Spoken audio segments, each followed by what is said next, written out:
مساء الخير عليكم، اخباركم عاملين ايه؟ كلنا شفنا الاعلان.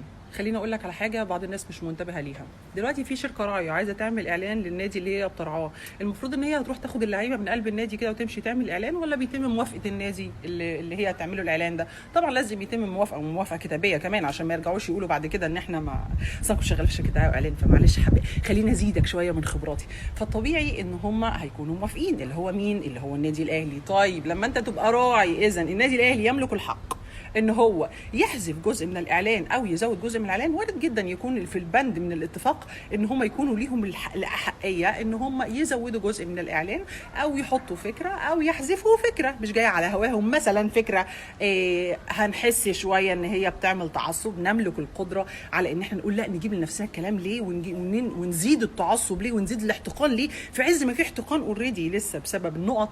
فليه نزود الكلام ده كله؟ ولكن النادي الاهلي عمل عكس كده. فاحنا نحب نعرف النيه. النادي الاهلي عارف ومدرك تماما وكبير كفايه ان هو يعرف انه في اعلان نازل وهنطلع فيه جماهير الزمالك مجانين. انا بس كان عندي نقطه، انا كان نفسي تطلعوا لنا شهاده ان احنا مجانين. في وسط ما انتوا بتقرروا ان احنا مجانين، انا عايزاكم تطلعوا لنا شهاده علشان الموضوع يبقى مصدق اكتر، وعلشان لما اطلع اعمل لك فيديو دلوقتي لما تشوفه تقول عليه ايه ده، مجنونه يا جماعه، ما ناخدش على كلامها، احنا شفنا الشهاده اللي بتثبت ان الانسانه دي مجنونه. احنا مجانين فعلا وعندك حق، ولكن احنا مجانين زمالك وده شيء يشرفنا. انت مش مدرك ده لان اللي انت عندك كله بوم طخ. فانت حبيت تعمل لهم ايه؟ جماهيري بتحب البوم الطخ، يلا نعمل لهم بوم طخ. هم بيحبوا الحاجات دي. هيزود الاحتقان مش مهم، هيزيد التعصب مش مهم، في ناس ممكن تموت بعض عادي مش مهم يا جدع. ايه اللي ممكن يحصل يعني؟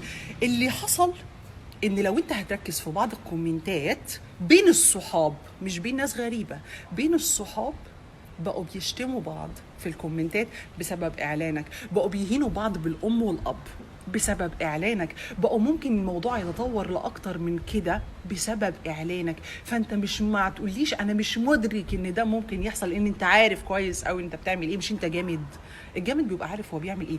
انا عندي بقى اهم نقطه الا وهو المركز الاعلى للاعلام. هل انت وافقت على نزول الاعلان ده ولا ما وافقتش؟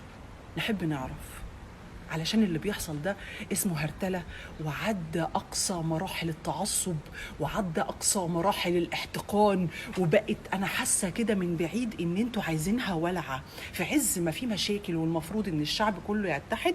بيقرر نادي إنه لا، ما تيجوا نشعلل الفتيل شوية ونقول على نادي الزمالك إنه هو وجماهيره مجانين. فشركة اتصالات، اتمنى الجماهير الزملكاويه اللي قطعوا الاتصال معاك ولغوا الخط بتاعهم يكونوا وروك ان هم مجانين فعلا.